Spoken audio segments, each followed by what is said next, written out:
really wanted something unique and a real incentive, and we thought it would be really nice to have a taste of the Hitman fantasy. Basically, we were discussing a lot how to make an interesting pre-order incentive for Absolution.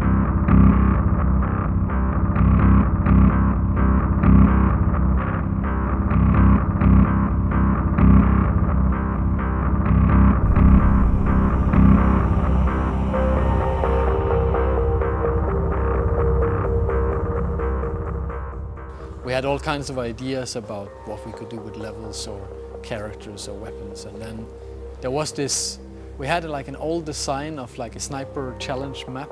It was not meant to be a part of Hitman Absolution. It was not meant to be anything other than just fun for the company.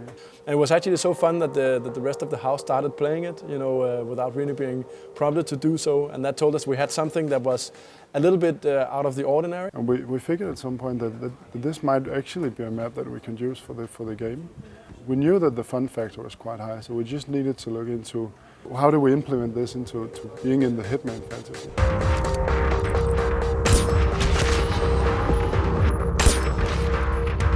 It's a little contained game on its own, if you will. It's simple, you shoot the people and then you have to figure out what is the puzzle you have to solve to not alert everyone. And we actually took that whole concept and said, okay, if we're to do this as a product, how would that then be? And that turned into the Sniper Challenge. It's teasing a lot of little moments that you will go through in Absolution, but it's not directly linked. That's also part of the kind of strength of it, is that it is an addition to the main game. The Sniper Challenge is you seeing the world through a scope, and we have a lot of stuff going on in the game with a pretty advanced AI and a lot of options. So the initial phase was just trying to figure out how do we make sure that all the stuff that's in Absolution somehow makes it across the sniper scope and onto the roof of the building that you are focusing on. That's your main target. On the Sniper Challenge, we wanted to create a skyscraper where a weapons dealer was hosting his annual release party for his shareholders. And Agent 47 has the task to actually go in and take this weapons dealer out. And to do this, we had to create a gameplay field where the player could explore different possibilities of fanciful kills and not getting discovered at the same time. We really wanted to give the player to stay in the fantasy that they remember from Hitman Blood Money.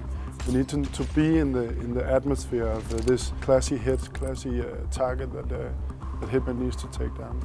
There is the sense that whatever you do, it will kind of ripple out into the whole map. And you have to kind of think twice before making your move. One of the moments I like best in the Sniper Challenge is actually something that came in fairly late, which is the elevator challenge we did, where you can distract the guard and then shoot a fuse box. And then if you're fast, you shoot him into the elevator shaft and then the elevator doors close. And I think it's a beautiful way with game mechanics to sum up the kind of the refinery of being a really, really cool assassin. You're shooting a guy, but you're also both distracting him and disposing of him at the same time. One of the things that is a really interesting challenge for us is to put as many characters as possible for the player to discover. And it's not just the main cast. We have this ninja that kind of looks like he's about to commit suicide, and you're kind of like helping him a bit in the way.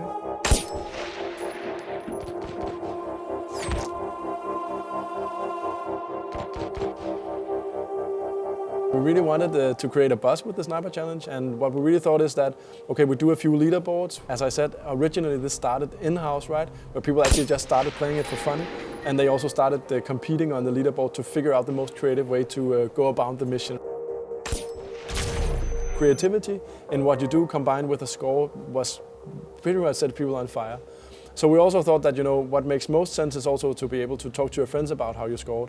So that's why we came up with the concept of just, separating a few different leaderboards. Personally, I would never figure on the worldwide leaderboard, but I do know how I would fare against my friends, right? And in that way, it's much more fun to compete with people you know.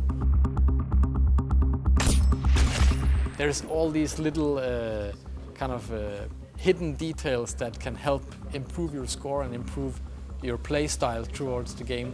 that some of it we're kind of hinting at, and other things we are keeping secret for players to find out by themselves, and looking, like talking with their friends, finding out what was it that they did that actually made them improve so drastically on their score. Gameplay-wise, we really wanted to make it so that when you play the game and as you improve your skills and you unlock stuff in the Sniper Challenge, that it actually unlocks an Absolution as well. So we wanted to create that tie-in to make them feel that they are connected, even if the Sniper Challenge is mainly about sniping and Absolution is about everything else Hitman, if you will.